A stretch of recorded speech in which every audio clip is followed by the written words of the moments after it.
In the Coffe Cup Calorimetry lab, you're going to use the Coffe Cup Calorimeter to determine the specific heat of a metal, the heat of solution of a solid, and the heat of neutralization when you react hydrochloric acid and sodium hydroxide. So let's talk about what you're going to do with the data that you measure. So, in the first part, you're going to be determining the specific heat of a metal. So you're going to measure 100 milliliters of tap water, and the density of water is 1 gram per milliliter.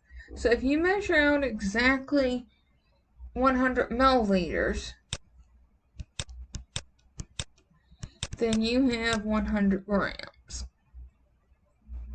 of tap water. Now you're going to record the mass of your metal, your initial temperature of your water, and your final temperature of your water.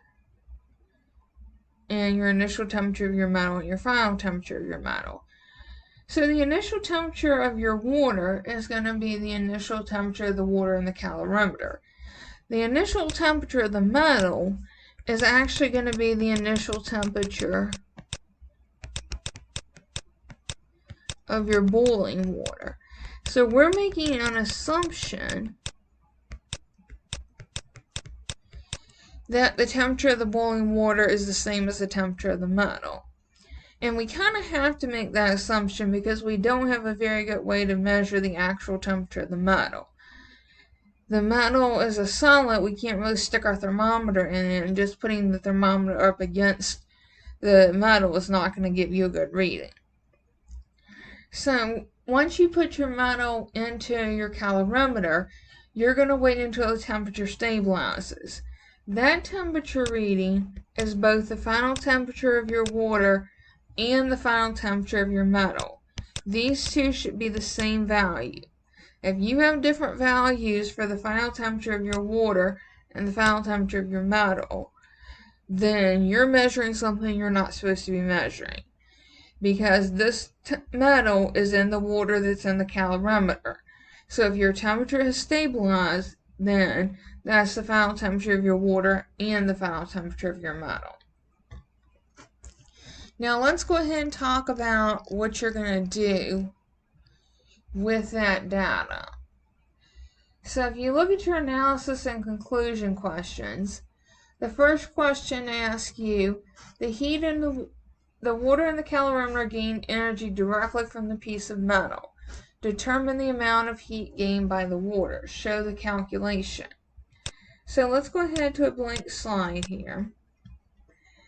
So we know our formula for specific heat is given in your lab handout, and we've been talking about this in lecture, is Q equals MC delta T.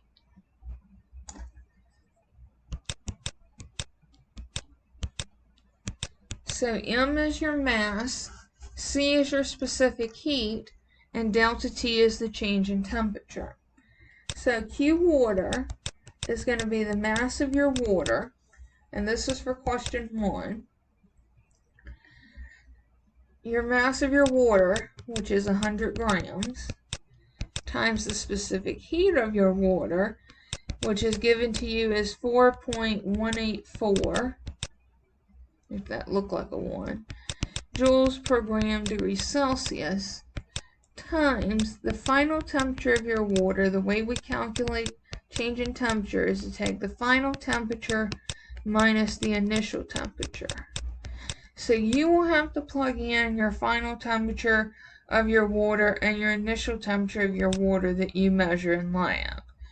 And then you will take that times the 100 grams times the 4.184, which will give you your heat that is gained by the water. Now number 2 asks you to determine how much energy is lost by the piece of metal. So we're assuming a very efficient transfer of energy. Now it's probably not as efficient as we would like, given that we're using a styrofoam cup and not an actual calorimeter, but we can assume that for the purposes of our calculations. So any energy lost by the metal has to be gained by the water. Okay, if we're assuming nothing got transferred to the atmosphere, to the air around it, then the heat that the metal lost had to have been gained by the water. So to get Q metal, you're going to take the negative of Q water, which is what you calculated in the previous step. So you're going to take the negative of your answer from question 1. Then in question 3, you're going to determine the specific heat of the metal. So you calculated Q metal in question 2. So number 3, we're going to do Q metal is equal to the mass of the metal times the specific heat of the metal times the change in temperature of the metal. So what you're going to do is you're going to take Q metal, which you determined back in question 2, and you're going to take the mass of your metal, which you measured in lab, because you should have weighed out your metal, and you're going to take the change in temperature from your metal, which you recorded your initial and your final temperatures. So you're going to subtract the final temperature minus the initial temperature. And you can rearrange this equation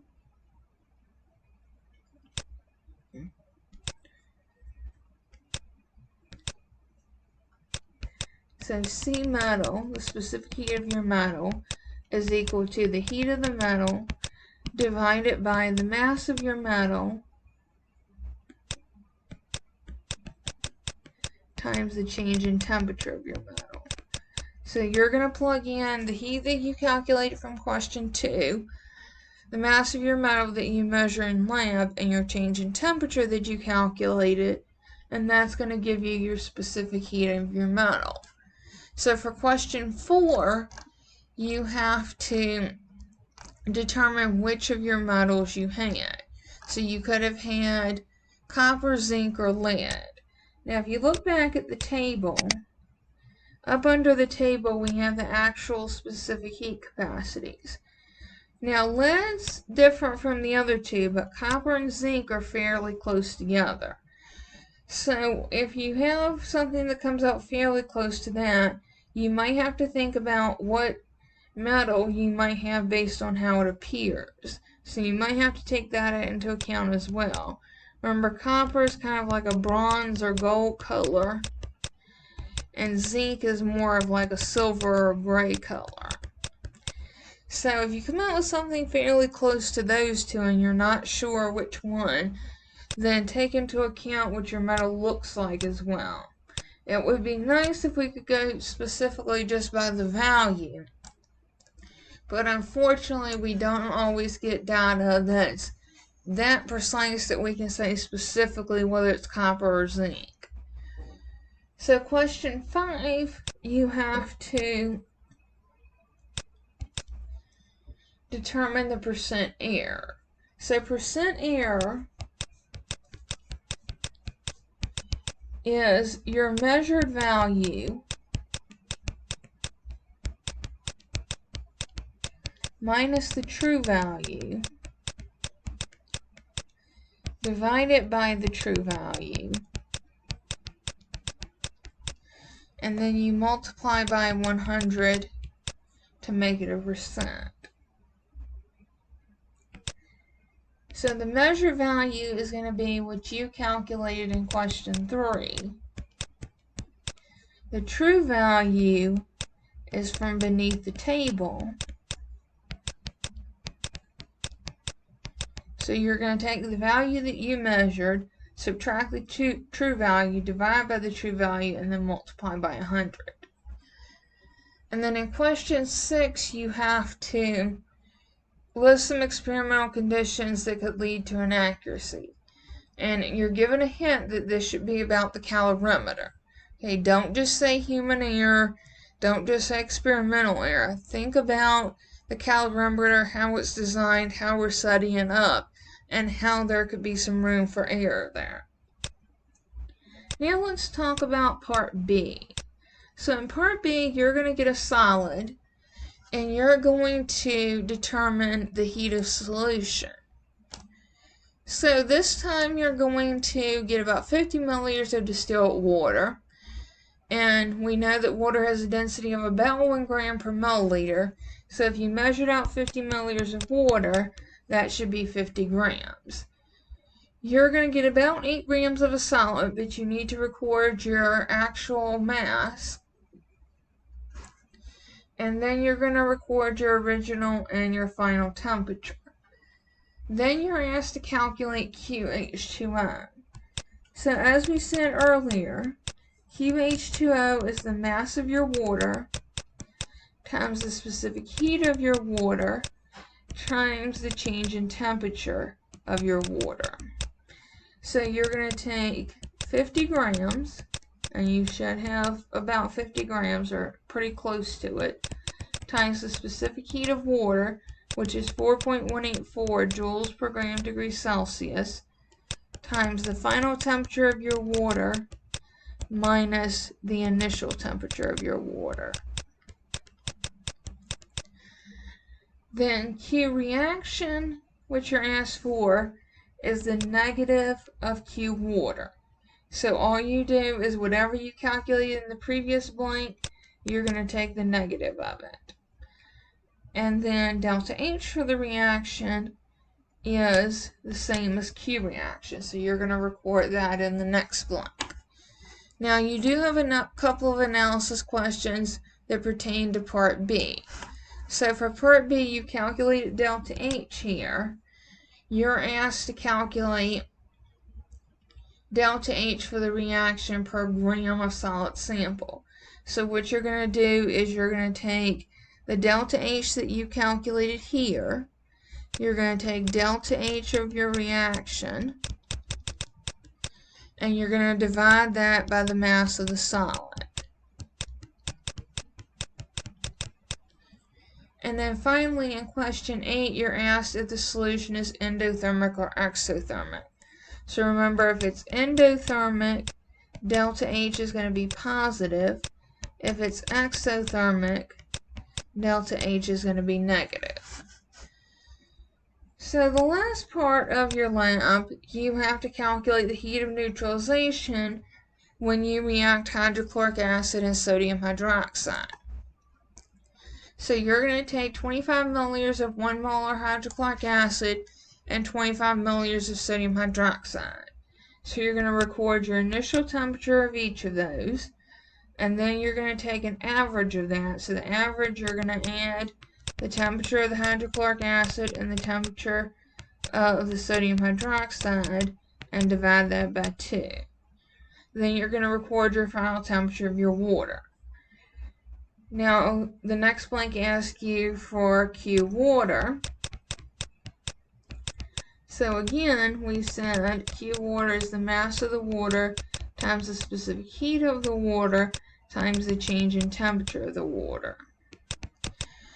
So you mix 25 milliliters of hydrochloric acid and 25 milliliters of sodium hydroxide. 25 plus 25 gives you 50 milliliters.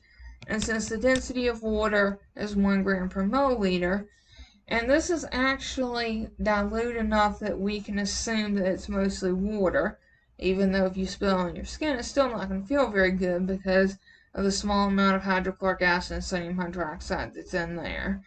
For the purposes of our calculation, we can assume. So we had 25 milliliters of hydrochloric acid and 25 milliliters of sodium hydroxide, which is 50 milliliters of solution, which is 50 grams. And then we've said that the specific heat of water is 4.14 joules per gram degree Celsius.